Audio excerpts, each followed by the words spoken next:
Hey guys, and welcome to Style Studio. We're gonna be moving into our next cut today and we're super excited to share it with you. I'm Travis Parker. I've been a hairdresser for 32 years, an educational director for the past 20 years, and owner of the Travis Parker Academy. This is gonna be an exciting one because we're gonna be building the length up, but using a razor. We're gonna be using a twist cut technique to distribute weight, but to develop a really serrated edge. From there, we're gonna move into inversion and we're gonna displace short to long in a way that doesn't increase or decrease width in the overall style. So you see a movement that shifts left and right, front and back. It's exciting and it's gonna be a fun way to do inversion that you may not have done in the past. Other people call inversion concave layering. So if you've heard that term before, that's exactly what we're gonna be doing again. Just a terminology thing, but that's where we're gonna be driving. With regard to face frame and fringe, we're gonna be moving a fringe just below her chin. I'm gonna start off there first and build that down to natural fall to the utter length or the longest bit of the length throughout the baseline and the perimeter of the cut. Stay tuned.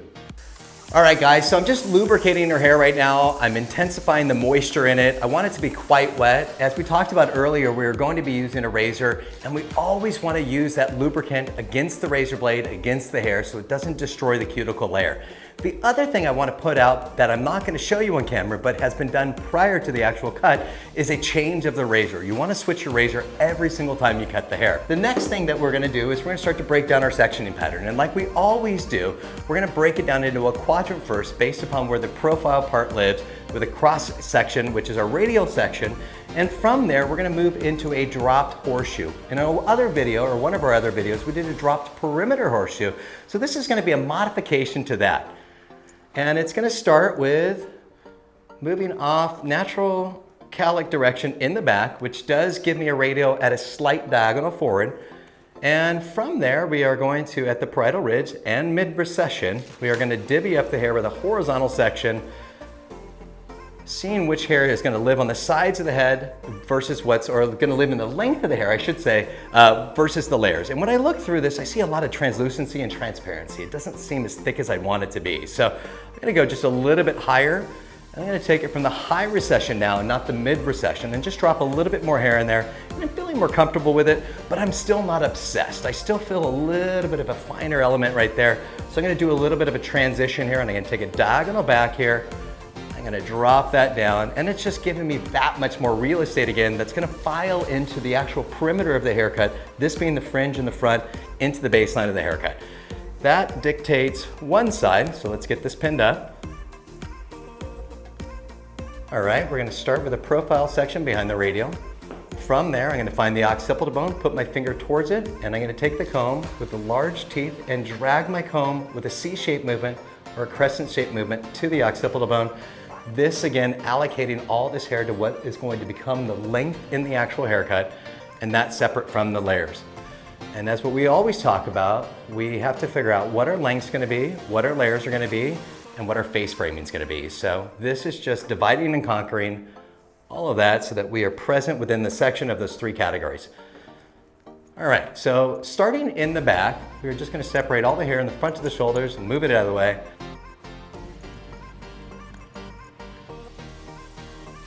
Subsection the hair. When cutting the length, I'm gonna do a square baseline in her haircut. So I'm gonna go square across the back, then I'm gonna move over here to what we're gonna reference as 9 o'clock on the left side of the ear.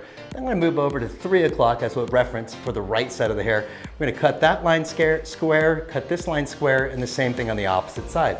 As I mentioned, we're gonna do it with a razor. So we are going to keep the hair nice and moist. I am putting a leave-in conditioner in it now. Just again, to keep the edges of the hair lubricated. What we're gonna do is dissect the back into 2 sections and combing the hair all the way down. I'm gonna move over to the side of the head first and figure out where it's gonna live on her body. So from a profiles perspective of the front of her chest and the side of her back here, I'm gonna put my fingers through her back to identify again where I want that length to live. Once I establish that, I'm gonna take a small piece of hair and just etch that out. So now I've got a contact and a reference point that I can use for the entire haircut. With that said, we're gonna have you go chin to your chest, straight forward. That's perfect. All right, so we are gonna grab small pieces of the hair once we've combed through it, and this is all gonna be freehand. And what we're gonna do is we're just gonna move square across the back of the body, shears going up and down, and I'm slightly twisting the hair left and right. And it becomes quite stable. I depress a little bit harder as I get to the edge of the hair to define the actual cut line. And we can start to see the perimeter shaping. Bring the other side over. I'm standing at 6 o'clock. We're in the center of the back of her body. I'm gonna comb the hair straight down using the large teeth of the comb. And the same thing, and now we're gonna move to the right. Now to secure my direction and balance on both sides, what I can do is take a small piece from the previously cut area and a small piece from the area that I haven't cut, find my center, bring it down, and just create a contact point again. And from that contact point, when I put that down, all I have to do is connect the dots now. So it just gives me a chance to avoid cutting hair uneven, and it gives me an opportunity to be proactive in that process. And I feel like the hair's drying up a little bit on me, so I'm just gonna wet it back down again and just refine the last little bit in the edge of the haircut here. And you'll see, once I get to the very edge there, I'm gonna rest the blade against my hand at an angle, and I just pull through the tip there. So that just takes off any of the little rogue hairs or the little loose hairs that aren't balanced in. I feel like I've got a little bit more length cut off on this left side than the right side, so I'm just gonna come in and just displace a little bit more here. So continuing to twist and cut through it. Again, on that second side, you'd always rather cut it a little bit longer than shorter, just to be preventative. This is an exact reason, or this is the exact reason why. So just edging this back in again. Tipping it right now with the front of my shear or my razor, and giving me a cleaner yet rough edge there. All right, so we've got the square baseline established in the back. My left and my right side are feeling better. I'm gonna leave it with that for now. And then we're gonna turn her so that I'm at her 6 o'clock, or I'm at her 9 o'clock on the left-hand side here, and combing this hair straight down. What we're gonna start with is just wetting the hair back down again. So cleaning things up. All right, guys, so same thing. What I want to do is make sure that my body is square to her head shape. And then I'm going to come through and just cut my square baseline here. Next section, up and over the ear.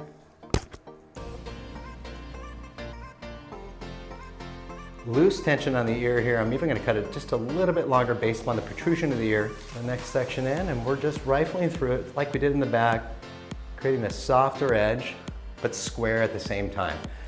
Now, as I'm moving around her face here, even though we're gonna cut this into a fringe, I'm still over directing everything into the baseline because I don't know exactly what's gonna be the fringe yet or what's gonna be the baseline. So just continuing to rifle that through.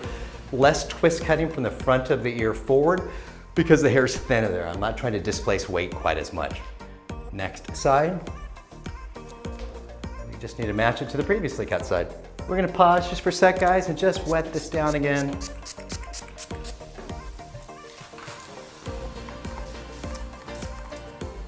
So again, combing through the hair, cleaning up all the fragmented pieces, switching over to the large teeth of the comb, standing or kneeling here in this case. So I'm eye to eye with the baseline. Up and over the ear, very loose tension. If anything, cut that portion a little bit longer. Finalizing this last bit in the front here. And again, just continuing to keep everything 0 degrees, no over direction, fairly loose tension all in all. All right, guys, so we just finished our square baseline, at least the rough cut of it. I'm gonna come in now through the back here and just vary it a couple shorter pieces in through here using over direction. But I'm gonna start from the center, take a diagonal forward section here, and combing the hair back against the recession on the side of the head here, combing it straight back. I'm gonna find my thicker areas and just plane through the hair. So we're just removing bulk and density all at the same time. And that's gonna break the monotony of length up right behind the back of her ear, which she has a lot of hair per square inch in that area. So this is just diffusing that weight that much more, making this portion of the hair skinnier, and it'll blend with the center section a little bit more because it's matching density. Next section, diagonal forward section, recreate a radial there. Just what we did on the previous side. All of this is going to be over directed back now.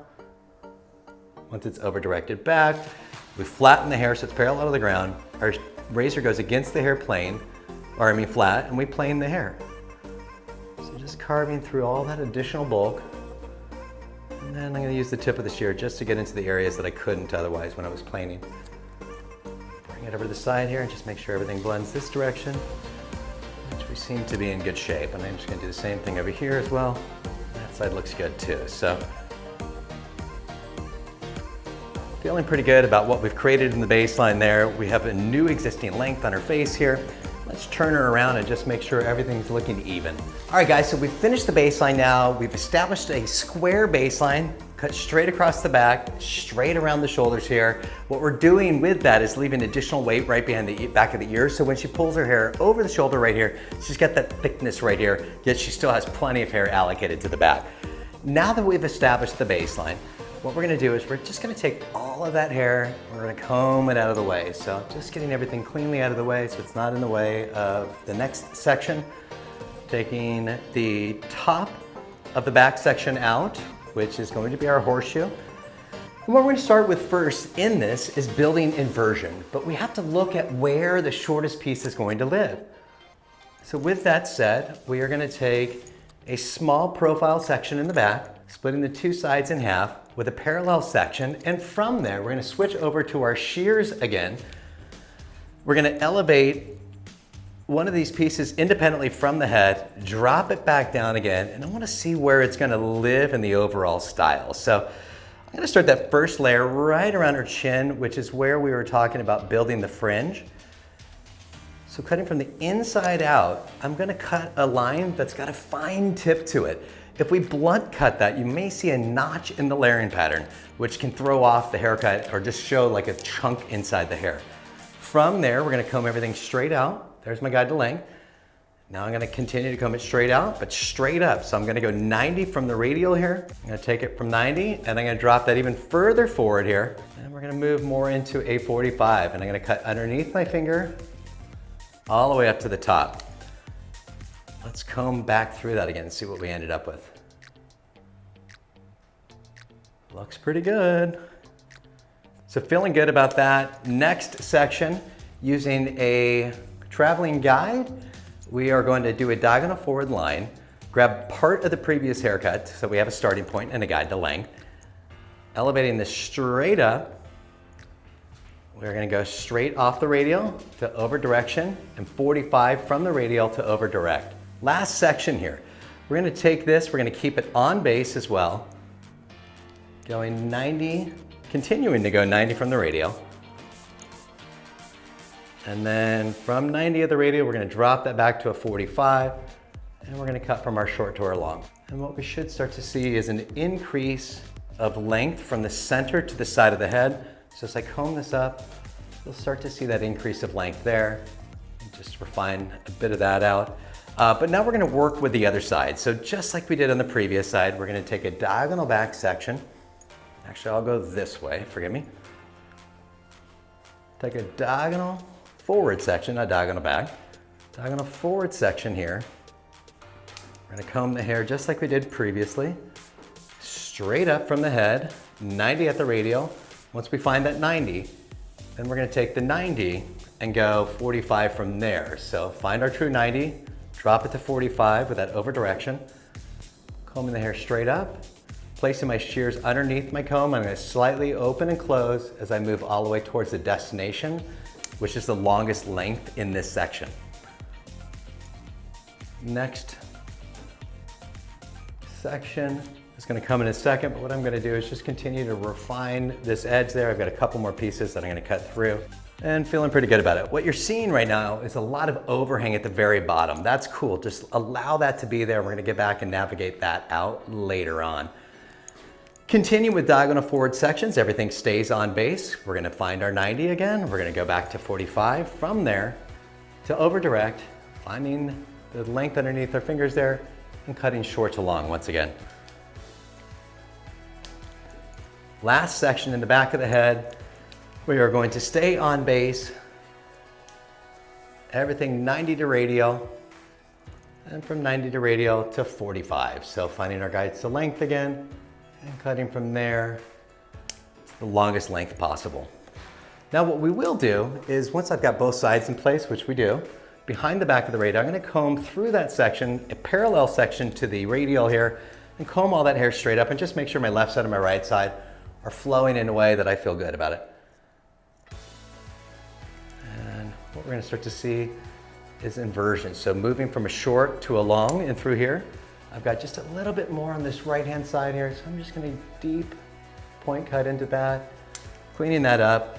Now we're gonna take this section out of the back here, drop all this hair into the length. We're gonna pick up that razor one more time. So here we are, we're gonna jump into the razor, navigating through the back of the head to blend layers to length, dividing what should be in the front of the head from what should be in the back. And again, just starting to edit out that thickness in there and creating that blend. Wow, I'm getting a lot more going on there. So things are starting to come together. I'm starting to see some of my shorter layers up in here. I feel like I've got a little too much weight right between the connection points of layers to length. So I'm gonna take her and just elevate that section up away from the body and just see if there's anything else I can cut out of there. And there's a ton I can cut out of there. So I'm gonna come inside the haircut and you'll see my razor pop through. Come inside the razor and I'm gonna start to blend this out, variating where I start and stop this to have less of an obvious mark of where I'm distributing the weight. Ooh, that's way better. So everything's going as planned right now, guys. We're doing well. We've got a lot of awesome hair in there and we're just trying to displace some of that weight within the haircut so there's more motion to the hair and it bounces a little bit more when she moves and walks. Okay, now we're moving off center on the right-hand side and we're gonna continue with the same thing. So we've got balance between the two sides and all of this is gonna elevate, again, straight out from the head, drop it down just a little bit, and then we're gonna start to carve in between. Drop that out, comb back through it again and see what we've got. And just like we were accomplishing on the other side, we're really starting to move that thickness around again, and things are gonna be a lot easier for her to style. That's looking great.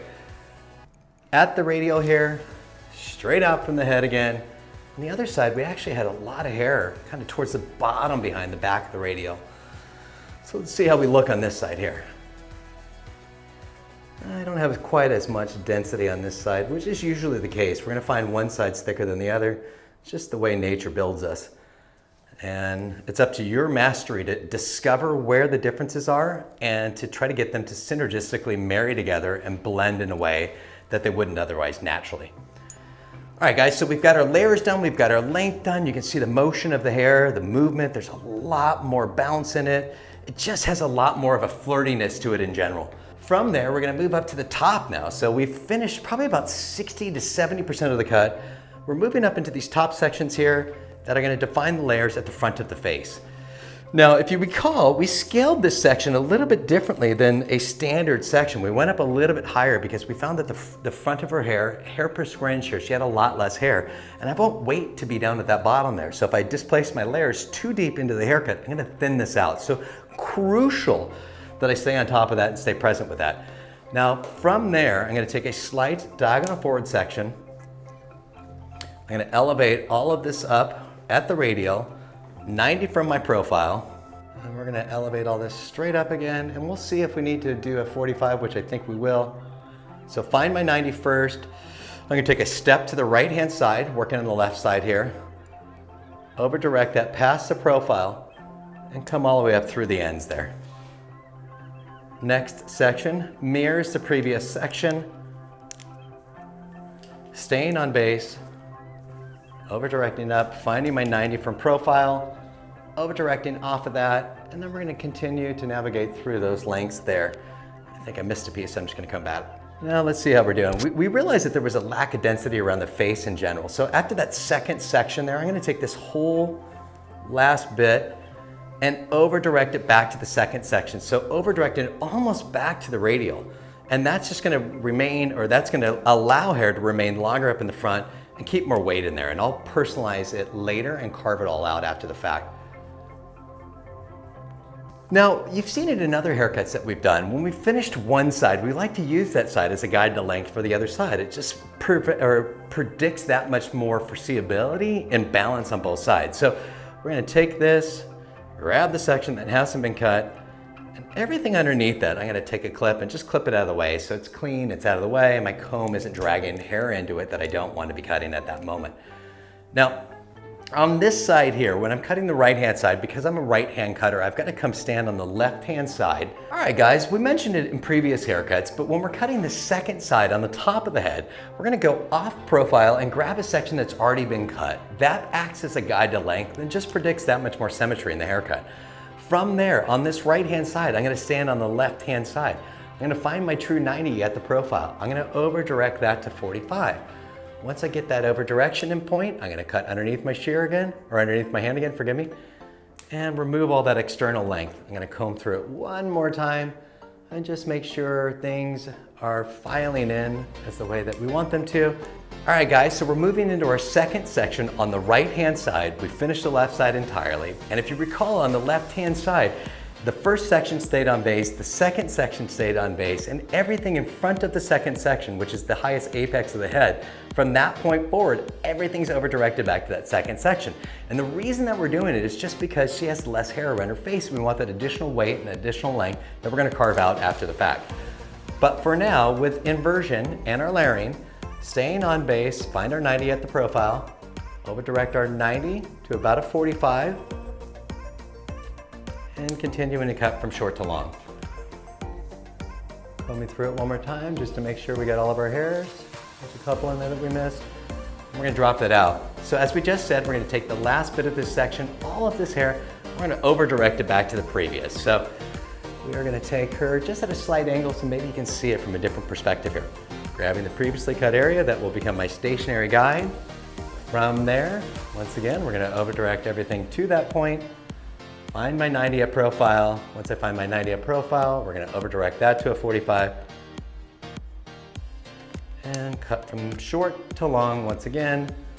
And I'm just gonna come back through the hair again just to make sure that everything was cut and it's filing into place. Here we are, guys. We're about 80%, 90% through the haircut now. We've finished our layers, we've finished our length, we've created concave layering in here. That is, we established earlier, it's just gonna give good movement to the hair. It's not gonna thin out the bottom of the hair, yet you're gonna see short to long layers and blend all the way from top to bottom. I'm gonna comb through the top part, just push it into place, see where it lives, which looks like it's slightly off center on the left-hand side from the right side. We're gonna comb all hair back to natural fall again, and just like we had to do in the back, we've gotta make sure our layers and our length blend.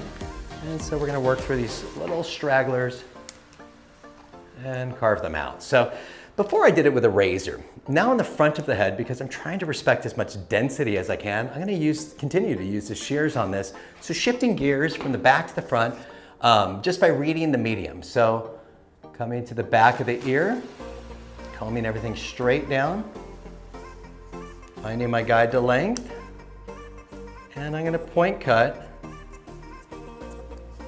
with my shear slightly pitched to the left-hand side.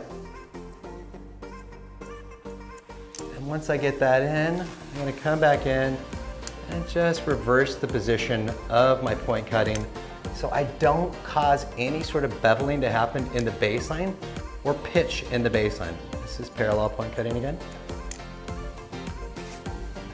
Coming to the back, continuing to see which hair falls over my length. Move over to the back again. And we start to see there's just a little bit of an overflow of length here as well. So continuing to rifle through that last bit of blend. All right, cool. Right side's done entirely. Let's move over to the left-hand side and create our blend on this side. I feel like I've got less hair meeting the length here, which is fine.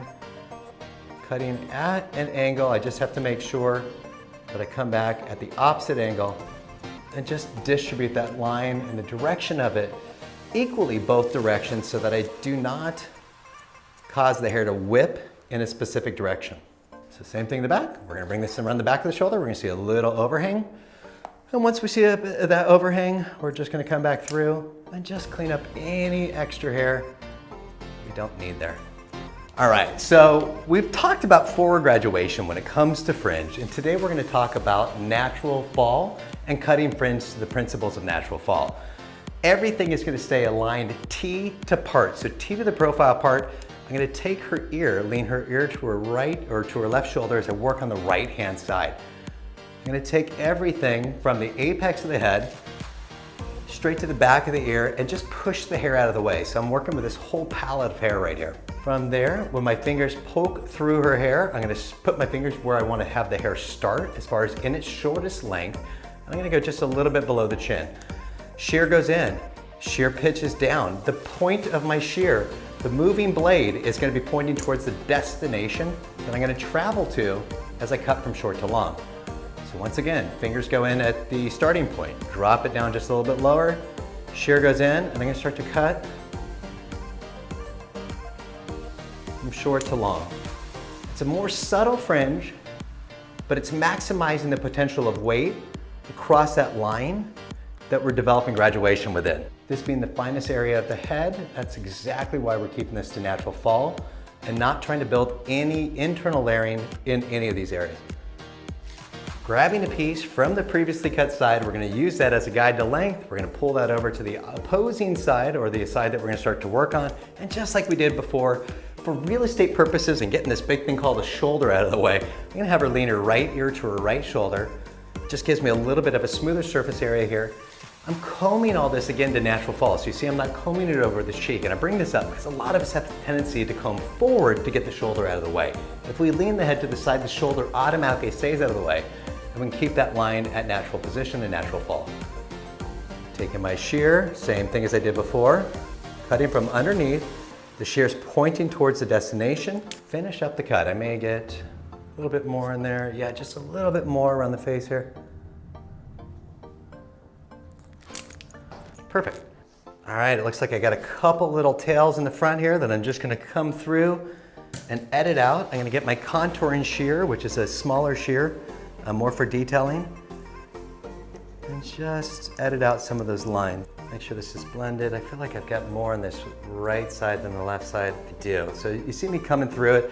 I've got a little bit less cut out on this side than I do on the other side, probably why I was getting into more detailing.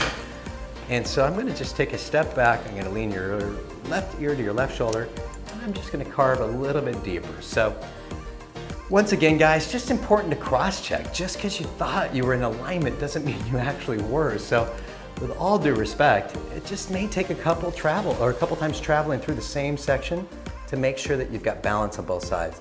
And you guys, we've got long inversion now. We've cut everything to the principles of natural fall. We've built fringe around natural fall. We've built layers staying on base, traveling throughout the entire head until we got to the apex at the top of the head, and we over-directed everything back to the apex there, which just left more weight around the face.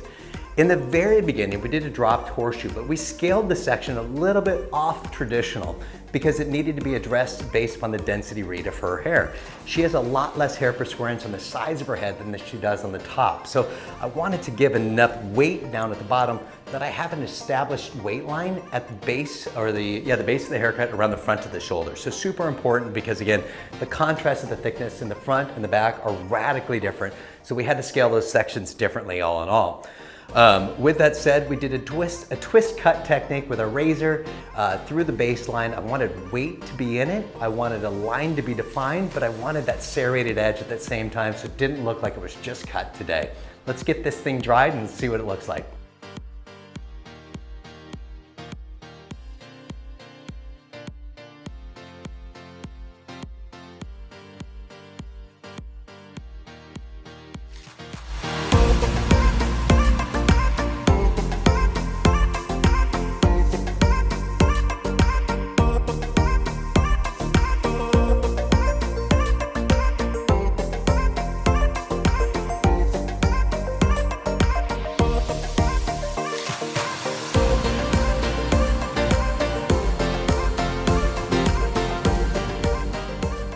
Hi guys, thanks for tuning in to another great long haircut using long inversion. This was an exciting haircut because we got to pull off the razor. So we got to do a combination between the scissor and the razor. We worked with distribution of weight, we worked with collecting weight, we worked with spreading layers from short to long, only to be seen on STYLEZ app, guys. If you want a little bit more, stay tuned to our channel, tune into Travis Parker Academy. We got nothing but good stuff for you.